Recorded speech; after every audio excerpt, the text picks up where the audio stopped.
interviewing the leading private equity executives and unlocking the secrets of success. Welcome to the Private Equity Podcast with Alex Rawlings.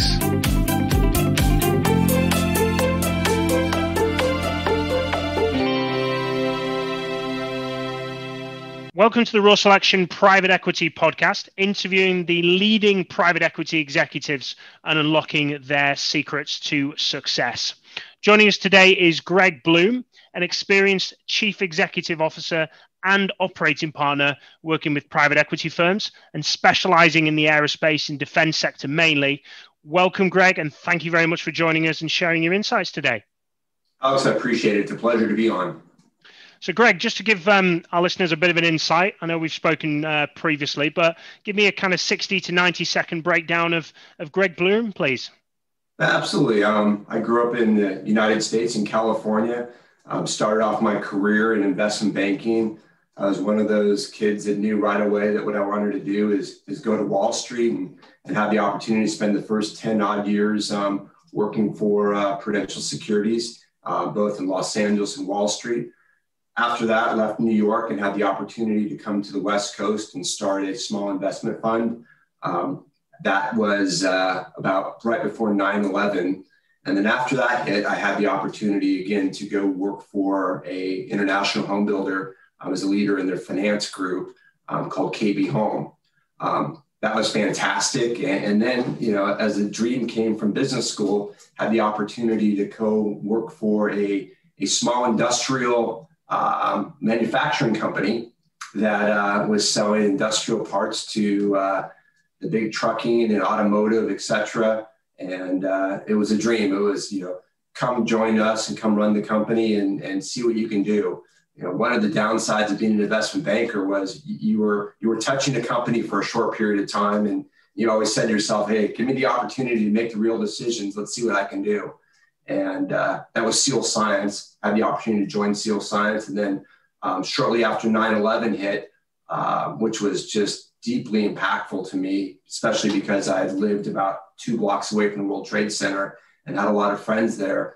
I said, well, I'm too old to pull a trigger. How do we develop this company into a military and aerospace support organization? And basically from that, just refocused and went forward in developing one of the top companies in signature management, which is effectively stealth technologies in aerospace and defense for advanced weapon systems, both for the Navy, Air Force, Army, et cetera. So it was a fantastic opportunity. Had that opportunity to run for a little over 15 years. And then, had through relationships through AIA with Aerospace Industry Associations, et cetera, had known Rick Nagel and the team over at Acorn. And they said, hey, here's an opportunity. We're leaning forward. We're growing. We're focused on aerospace and defense. We'd love you to come join the team. And had that opportunity, jumped into private equity and just loved it from day one. So that's a little bit of background. I don't know if that's a good, concise overview for you. That's perfect. Okay. With regards to the difference, actually, it's that'd be interesting to hear. What do you find of the differences between what I regard as, I don't like to say the normal world, but business outside of private equity and then working within the private equity industry? How have you found the kind of two differ? I would say the beauty of private equity is there's an absolute understanding of what that North Star is. I mean, private equity is there to develop and grow and improve enterprise value, EV. I mean, that's what you're doing. That's what you're focused on. Outside of private equity, there's a tendency to get a little bit more distracted. You make more subjective decisions at times, not that private equity is short-sighted, but you look at, well, what about this in 10 years or 20 years, what have you? Whereas private equity is, I am the prize. Let's take this organization, make it a best in breed, and let's, within a short period of time, short being anything from, call it 3 to 7 years, let's turn this into a fantastic organization, put your print on it and move on. And I sort of really like that more of a definitive goal. And again, on the private side, not private equity, but the regular world, that sort of goal is a little bit more nebulous about what right looks like at times. Yeah, I agree. I think there's a focus on growth, isn't there? And there's a common point, and everyone's pushing towards it. Whereas I think sometimes I always say this: every business will talk to about growth, but whether or not they're actually taking the actions towards it and are doing everything they possibly can, in the most part, to push towards that, I think is a key difference.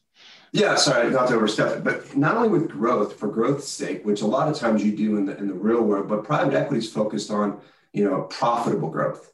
And really you're constantly making that decision every day of allocation of resources to be able to get a return based upon that, which is better for your customer, which is better for your employees. And it really is better for the sort of holistic, enterprise that you're involved with. So, that aspect I really do appreciate. Excellent. And what one mistake do you see, or the biggest mistake do you see that either private equity firms or portfolio companies are making? I'd say, right now in this uncharted times, I'm looking at a lot, especially being focused on A&D, taking sort of the foot off the gas right now. I think that if I was, to make one sort of change, macro changes, now's the time that we're going to be able to develop wealth like we've never done in our generation. I think if you go forward 10 years, we're going to say, what did we all do in 2020 to make, to create this amazing amount of wealth and contribution and improvement. So I would say just the need to lean forward, realize that here's an opportune time to increase your talent, upgrade talent, get a lot more, I would say proactive in developing new business, but really just, put money to work now. There's phenomenal opportunities, and I think they've been discounted quite a bit. And I would say just get more active now than they've ever been. Yeah, I think, we spoke prior. It's that kind of action piece, isn't it? It's going after something, utilizing this as an opportunity rather than just kind of falling into the negativity of news and falling behind on that. I think there's, with all of everything that's going on, it definitely brings opportunity. So I definitely agree to take action on that. Well, and if you look at the big macro, commercial aerospace is going to get bigger. It's going to get better. More people are going to fly. We're a global world now, and it's only going to improve. I mean, it's not going to all of a sudden people say we're not going to fly anymore. All the studies that have come out, whether the recently DOD, IATA, everyone says flying's safe. Get on a plane, regardless of the sort of fear factor. And then the defense side, which I'm really passionate about, the overall, I'd say, international defense posture is probably more at risk now than it's ever been to the Western world. If you look at the increases in movement from China, from Russia, which are peer competitors to the UK and to the United States and the Western and NATO, never more than now do we need to have activity in national security and preservation of our interests. So, I mean, those two macro items are only going to increase the need for competent and profitable companies operating in the space. So I think it's a phenomenal time right now. And anyone that doesn't lean forward, I would say you're missing the boat right now. And in some ways you have a responsibility to do so. So go get it done. Absolutely. Greg, you mentioned obviously about your time with SEAL Science. Now I know from our previous discussions, I'm absolutely not letting you get off this podcast without sharing with us, a little bit about what you achieved there. I know, we don't talk figures, but I know that from our previous discussions that you took that business and 7 times the revenue of the organization and diversified it from what was predominantly predominantly an industrial business, and then took that into an aerospace and defense sector. So tell us, if there's somebody there that's maybe listening in who's leading a portfolio company right now, tell us how you did that, what kind of challenges you faced, and just kind of share us a bit of an insight into what happened there, please. Absolutely. And again, as another opportunity to take advantage of a bad situation. Again, post 9/11, our entire organization was passionate about making a difference and making a change. And what we really did was just saw, what are the needs out there? What are the problem sets in the customer community? How can we help? And, hands-on with our sales team and our BD team, went from prime to prime, went from government agency to government agency, and literally said, how can we help? We're here to serve. We've got a cadre of top engineers and manufacturing capability. We're agnostic to what the solution is. We just want to serve. And it was, walked into Boeing, walked into Lockheed, walked into Raytheon. And quite frankly, there was such a lack of, I would say, customer-focused suppliers at the time that really were saying, again, like I said, not to be redundant, but we're here to help. That's what drove our entire growth. And all of our, the majority of the work that we were able to capture that entire stint, I'd say half of that was just basically work that had been done, captured from the actual OEM that was doing it themselves. And they said, you know what, we'd rather have you go do this. And here's an opportunity for you to help. And, that focus also with the ability to almost, narrow our aperture of what we could be the best at.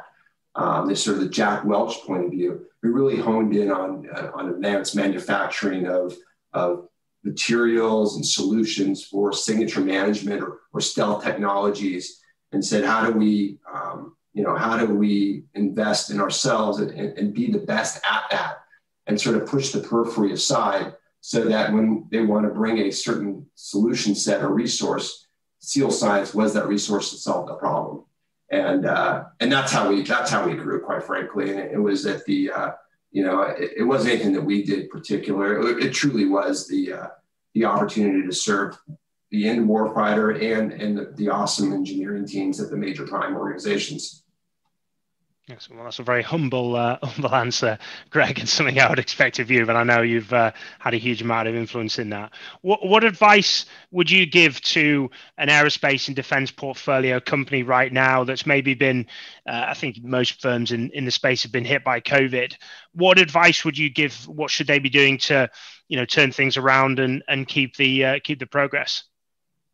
I would say that the last decade has been a phenomenal time of growth, especially on the commercial aerospace side. And not that we had necessarily a lack of talent, but it was really hard to find good people. Quite frankly, a lot of industry in general collected assets, human assets, people, et cetera, and really didn't try to reshape their HR portfolio, call it, because of the fear of we just aren't going to be able to replace those people. I would say now more so than ever is an opportunity to look at your portfolio of HR assets. What are the talent people that we have, and invest? Say that we need to reshape our current portfolio. Do we need to upgrade our current team?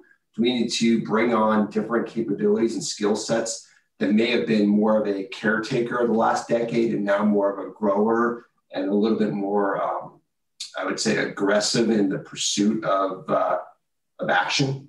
And I'd say that's number one, upgrade your talent now, because there's a lot of phenomenal people out there. There's still going to be a competition for talent for the tech companies, et cetera. I think right now we're having a period of time where it's an inflection point where we have the ability to grab fantastic leaders. And also the consolidations at the major primes have provided what I would always look at when we hired certain people, those people that are capped out, the younger leaders that have been high potentials their whole career, maybe because they had 3 people that were already in there, that can never grow, or they were sort of constrained by that opportunity. Grab those people now, because those are the people that are going to help you just take your company to the next level. At least that's my opinion. Yeah, well, as a recruiter, obviously, I would agree. I think there's, and it's easy for me to therefore go, you need to change everybody. But I think it's looking at people in the right, space. Are we best utilizing somebody's skill set? Is there opportunities to change here? Can we pivot and utilize that? But also, you need people in the right seats now more than ever. People could, I think one of the analogies is, the tide's really gone out, and let's see who's got trunks on, and who's just kind of been getting through things. So I completely agree with that. You mentioned, obviously, and we've all seen the huge rise with regards to commercial aerospace. And there was a big thing after 9/11 that a lot of people, there was probably a minority in all honesty, but it was well documented that, commercial air flying will decrease. Airlines are going to be in trouble. And obviously they were for a brief period. But very quickly, I think I saw something that was like 2 weeks after. And we were already hitting record numbers of aircraft up in the air. And, there was a short-lived downturn with regards to A&D. So what do you see now as, maybe a little bit of a crystal ball here, but where do you see as the most kind of fastest growing space currently or in the future within the aerospace and defense industry, with COVID and coming out of it? I'd break that down into two buckets. One on the commercial side, again, using this as an opportunity, I would say that the impact and the reaction to climate change is really going to be a focus for the entire world.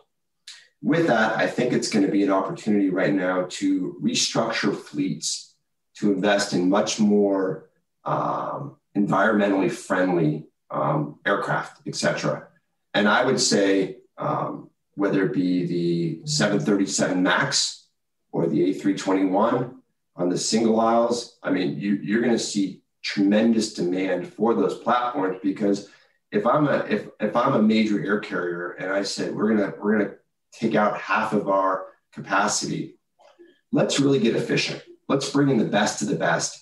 Let's take the old aircraft that we're not using it or for quite frankly aren't as efficient anymore, and let's use this as an opportunity. And quite frankly, I think both Airbus and Boeing are going to profit tremendously from this new push to environmentally friendly aircraft. And I think this is an opportunity to do so. So I think that's outstanding. I think it'll be, I also believe that the governments, quite frankly, see that as an opportunity to really protect the industrial base, because it's one area that we cannot allow to run fallow, because it's going to be incredibly hard once to lose the best and brightest technicians, engineers, et cetera, to get them back into what we do.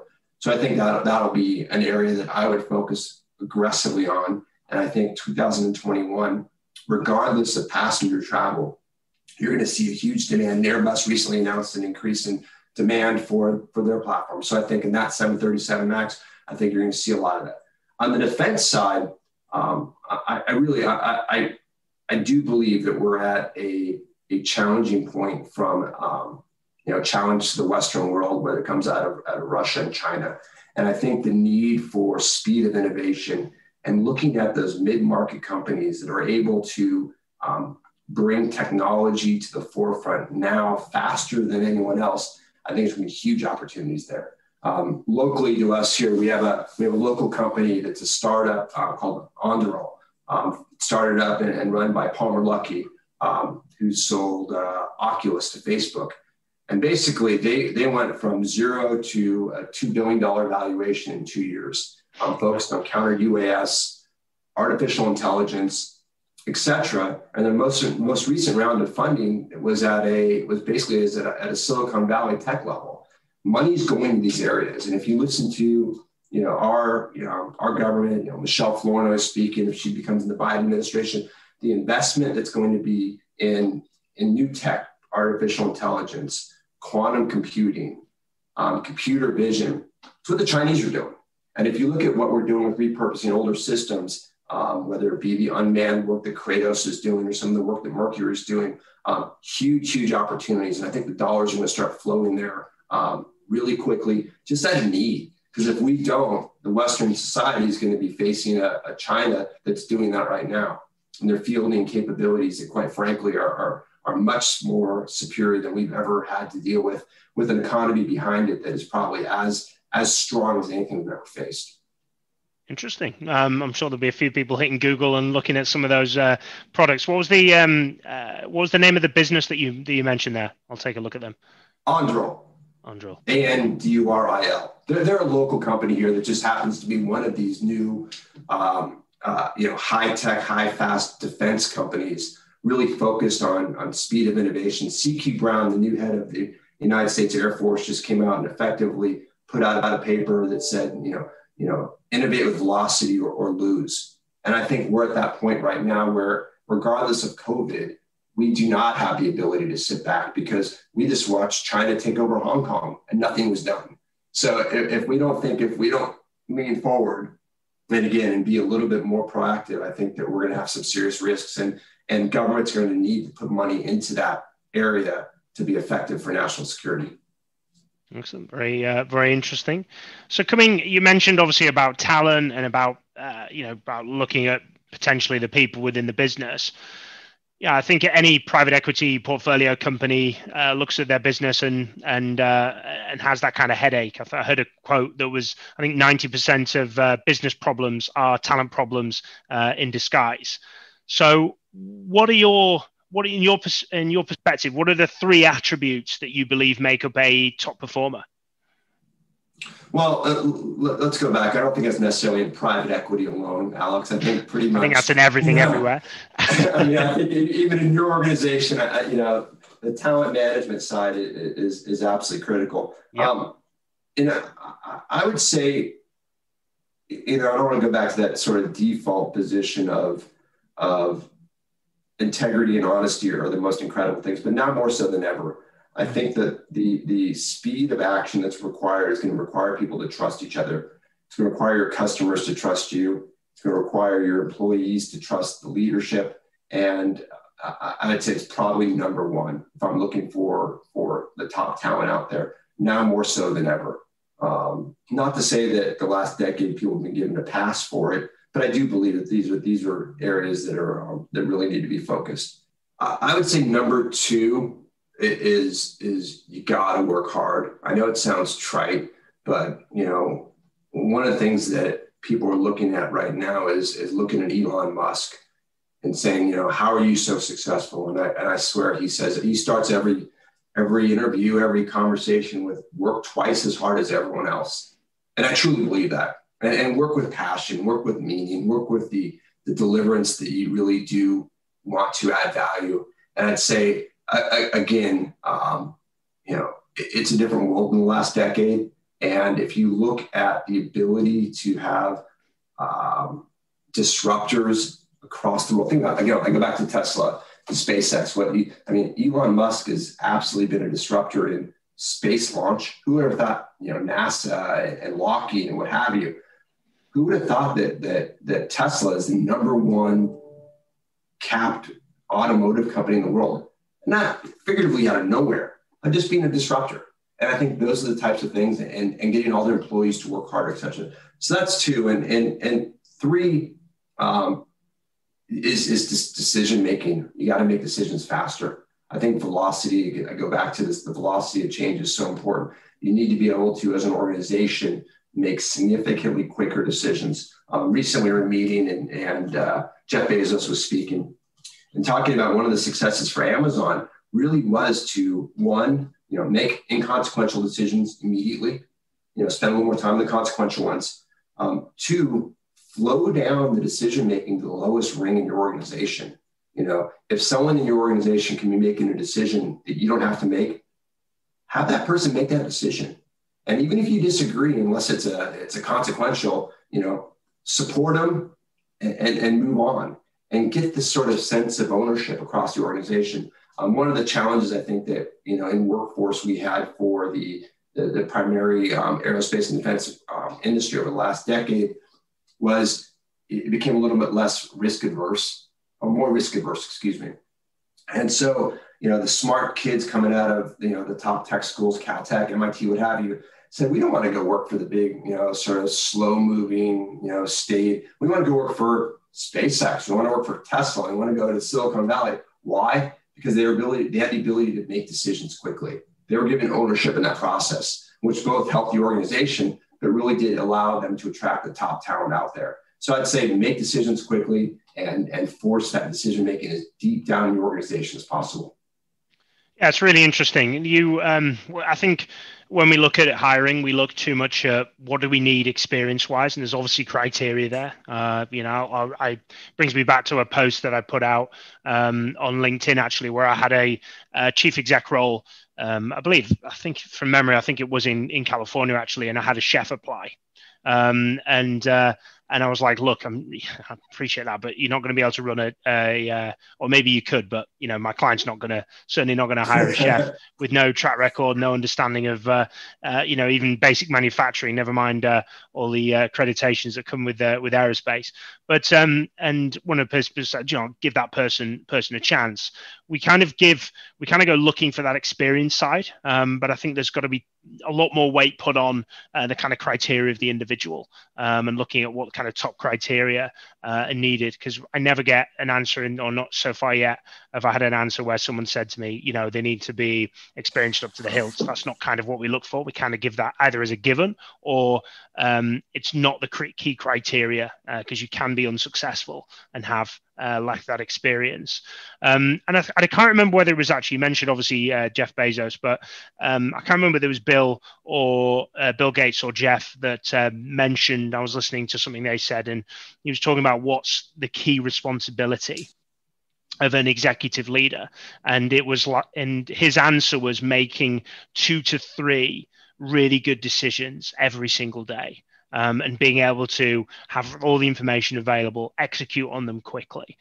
So completely agree with you on that piece. And Elon, I find Elon's interviews fascinating. I think he's one of the most misunderstood executives in the modern day world. I think Bill was kind of came out as a bit different. And I think Bill Gates' initial videos, you see them launching Microsoft, you see him clapping at the front of the stage when they got everything gone. That it really isn't Bill Gates. I think he was trying to be somebody that probably he isn't. But I think Elon is so misunderstood with regards to how he operates and what he actually does. And I watched a recent watched a YouTube video with Elon in there, and he's such an engineer. He's such a guy who's really fascinated by the design and the growth of the business. And he kind of commented on, I'm not involved as much in the day-to-day of the business. I spend a lot of my time in the design and the build of the organization. And it's a fascinating space. Whereas, and that kind of comes back into that kind of fit piece where if you get the right person in the right shoes, they can be a senior person in your organization, but Elon knows where he's best and where he's most interested, and he sits in that space. And I think that's definitely where the interest lies. And fascinating about Elon. So I'm glad that you brought them up. Three of the most fundamental leaders, I think, of our time at the moment. Well, to pull that string a little bit more. If you look at some of the commonality in conversations of sort of that physics-based engineering approach, looking at foundational principles of how do you make decisions, it sort of discounts to a certain extent the way things have done previously.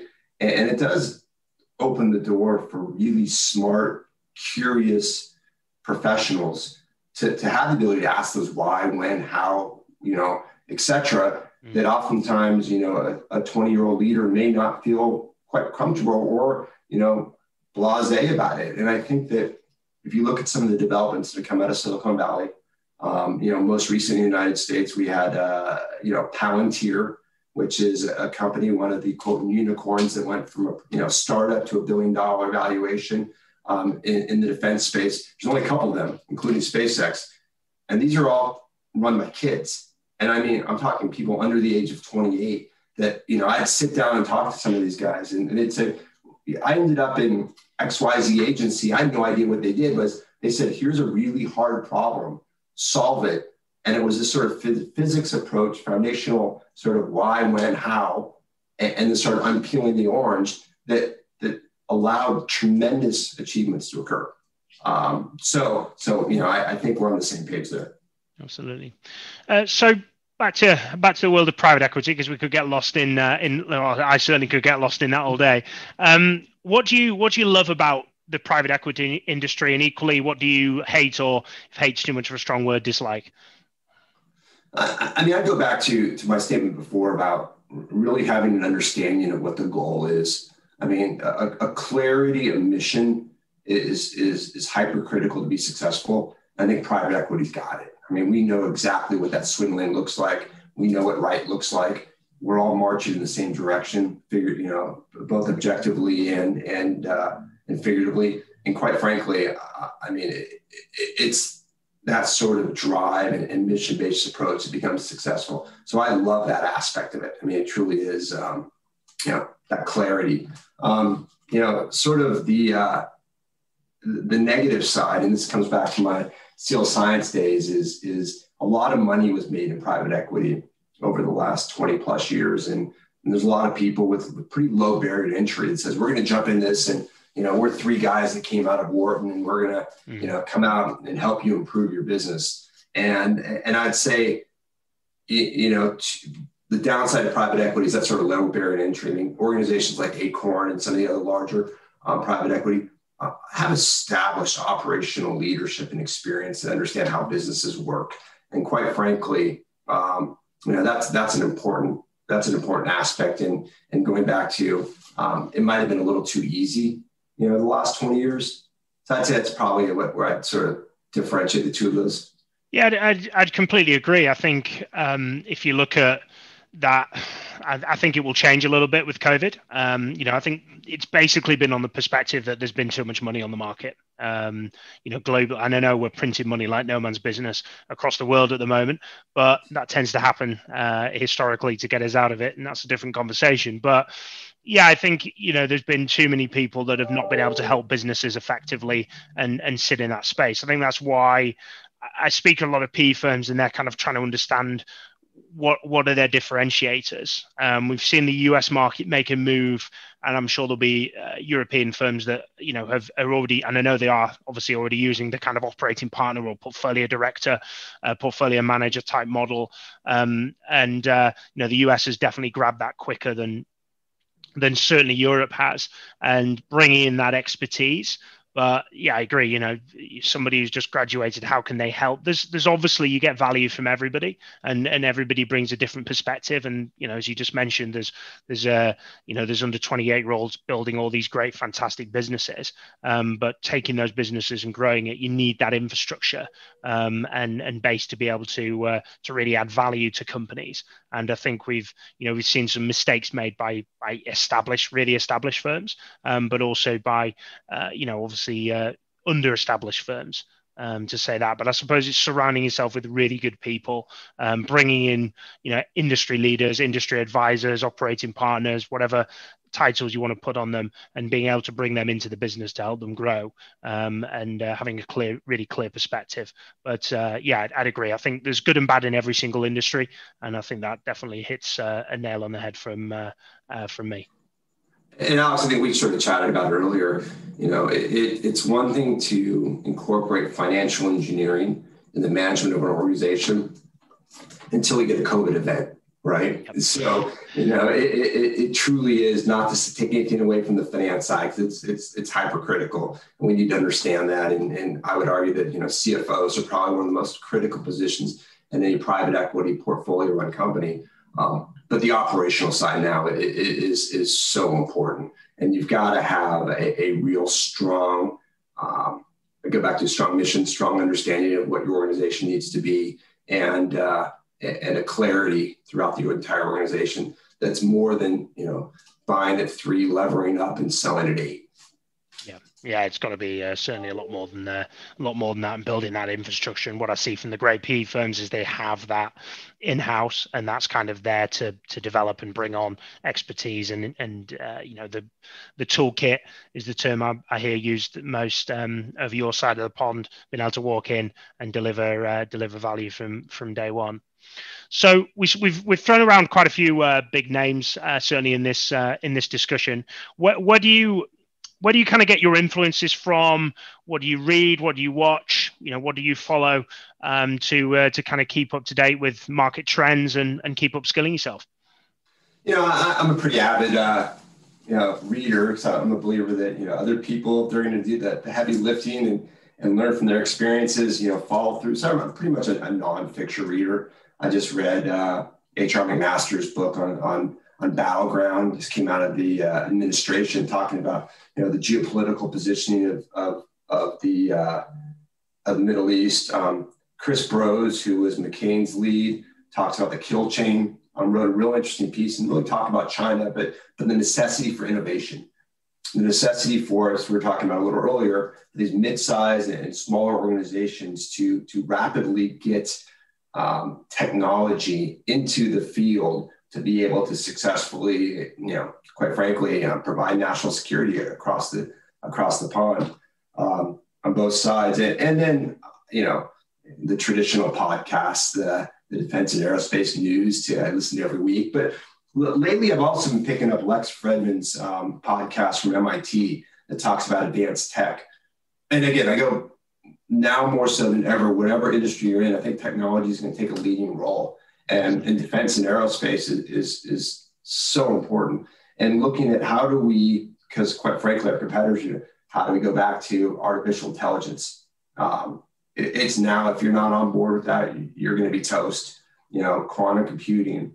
Again, I go back to machine learning and trying to learn, because quite frankly, I'm not that smart. So listen to the guys that be able to break it down and say, this is the technology that's really going to be impacting the world. And that's what Elon talks about, right? These guys like Elon, guys that are applying these new breakthroughs in technology, applying them to, brick and mortar companies and having tremendous outcomes is really important. So that's sort of, in my spare time, trying to get up on all that. Absolutely. I think we're hearing a lot more from PE firms now, the shift into technology, but also even the more traditional businesses talking to us about tech-enabled. And I think it's too much of a generalist term used nowadays because what modern day business is not to some level tech enabled. But I definitely agree. I think in the fastest growing, biggest changes, as we see, the term Ubering an industry is well used. They've not reinvented an industry. They've not, changed. We still get in a cab and we still go from A to B. But it's just the whole way that technically works now, and taking away the pain that we previously saw. Although probably not all jumping in Ubers at the moment too much with COVID, but that's still a big change within the industry. So, Greg, have you ever been blindsided within your business career, and what did you learn from it? I would say the biggest blindside was these unexpected activities. And I'd say 9/11 was probably the largest impact to my life personally, both sort of philosophically as well as just the immediate impact on U.S. business and aerospace within hours. I mean, no one had planned for it. No one had any toolkit out there of what happens when we stop flying every plane in the world at one time. I mean, this was nothing you can go back to the playbook and try to respond to. And I think that it taught you to be able to respond to definitely unexpected type of activities. And again, I go back to what we use that for SEAL Science is we didn't know what the pathway was. We just needed to get into action and to look at trying to solve the problems and break down the problems as we now saw them. So it was a positive from created opportunities to expand, grow your businesses, et cetera. But really, how to look at, immediate problems and that you were never expected and to solve that. And again, it's, I think affected everyone. I think COVID is another example that we're all facing right now. There's no one that could have expected this type of impact globally from anything, quite frankly, maybe an asteroid, maybe some science fiction, and the need to be able to respond, not just what you do, but just to know that you have to respond. That, we talked about earlier, we can't just sit on our laurels, talk about COVID for a second and say, we're waiting for a solution. No, this is sort of the new world order. This is what we have to be able to work within these parameters. Maybe our swim lanes have changed a little bit, but we still have to go back to work and put our pants on, our shoes on and figure it out. And I would say that, we talked a little bit about the skill sets needed to be able to operate in that environment. It's that unknown and sort of to go forward. I mean, and I'd say that's probably the biggest couple, career impacts. And I mean, on a personal side, I've always been an athlete, and I see your signs behind you from you're an athlete and follow sports. And one day I was a big basketball, I was competitive skier in college and athlete for the rest of my life. And one day I get, a call from a little problem with my hip, and my doctor's like, oh, we're gonna have to go and restructure you because you're never gonna run or you're never gonna play basketball again, which was a critical part of my life. Not that I got paid for it, but it was, okay, now you're gonna be a cyclist. And what I learned from that, which is, I think, applicable both to professional as it is to career, you need to be able to pivot. Every day we get new sets of data, we get new sets of requirements, restraints, et cetera. And if you can't pivot and pivot with passion, you're going to get left behind. And I think that those are life lessons. And those come from these unexpected challenges and things that you never could plan for, but you just need to know that you have to be able to respond. Incredibly interesting. And I think when we have, there's so many people I speak to that have gone down that sport route and then had to change because of injury and then ended up in, having successful careers like yourself is, might be a trait that we need to look for on interviewing. But that's really amazing. Something obviously I didn't know about you previously, but obviously you've had to make that change. And yeah, I'm not surprised obviously with COVID and 9/11 with your industry, you're in it, but it's how we react to these things and how we change. What advice would you give to your 20-year-old self, Greg?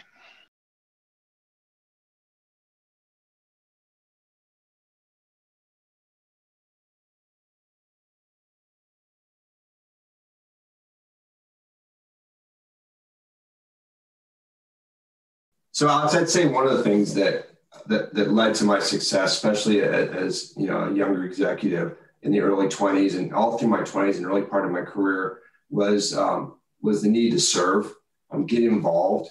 I was, whether it be through your local charity, industry associations, one of the most meaningful aspects of my career is the ability to work with AIA, Aerospace Industry Association. I started getting involved with AIA as a young, in my early 30s, and really just came from the set of, what can I do to help? I was passionate about the industry through the organization. If it was, hey, you need someone to help put on an event, you need someone to call people, you need someone, to get coffee for the executives, whatever it might be. Even as an executive at the time, we laughed around. I had the opportunity to sit on the AIA executive committee with the brightest minds in aerospace, the top CEOs of all the major primes, and myself. And sitting there with this group, looking around and getting everyone coffee, it was such a pleasure to be part of that. It was an honor, but really it came from the point of wholeheartedness of wanting to serve. Being passionate about our industry. And seeing, even though I wasn't CEO of Lockheed like Marilyn Houston was, or Dennis Muhlenberg at Boeing, we all have the ability to add value and get involved early. The relationships that you make and the opportunities that you look that are presented to you, not just from a career standpoint, but just from a life standpoint, are and why so I'd say. Get involved in it. And again, this is a response from Silicon Valley. I would say perfect advice and comes just around now more so your than whole ever, mentality of taking action, doing things with your career, and making make decisions that give you both experiential learning, but also new insight to what the opportunity set is down the road. A lot of the kids nowadays, and myself included, we wanted to go C-suite, within 3 or 6 months of entering the workforce, and didn't understand why that path wasn't there, and lost track of that sort of journey. And it doesn't necessarily need to be a 50-year journey, but that journey that gives you the skills to be able to, one, make better decisions, but two, just have more insight. So I'd say patience is probably the greatest thing, and don't, make your career moves decisively, but don't overthink the current outcome. I mean, it's a long journey. Be deliberate. Work with passion. But again, go into areas that will give you, as you look outside of the post couple years, 5 years, whatever time you see that you're going to be there. What am I going to take away from that to be a better, more well-rounded person, but also a an ability to make a better decision at that point. Interesting, very interesting. And Greg, if anybody listening wants to reach out and obviously connect with you, how's best for them to be able to contact you? Technology-wise, go through LinkedIn. It's probably the best way to go. I work collectively. I work, on LinkedIn quite a bit, and feel free to reach out anytime. Well, thank you very much for joining us. I really appreciate your time, Greg, and your insight into the industry. Alex, it's been a pleasure, and I wish you the best. As we talked about, what you and your organization are doing is an absolute benefit to the industry as a whole. And quite frankly, it's really I'm proud of being associated with you. So thank you very much. Oh, that's very kind of you to say. So as always, thank you very much for all the listeners for joining us. And of course, should you ever need support with private equity professionals or portfolio executives, please do reach out to me at Raw Selection. But till the next time, keep smashing it, and I'll catch up with you all again very soon. Thank you for listening to the Private Equity Podcast on www.raw-selection.com.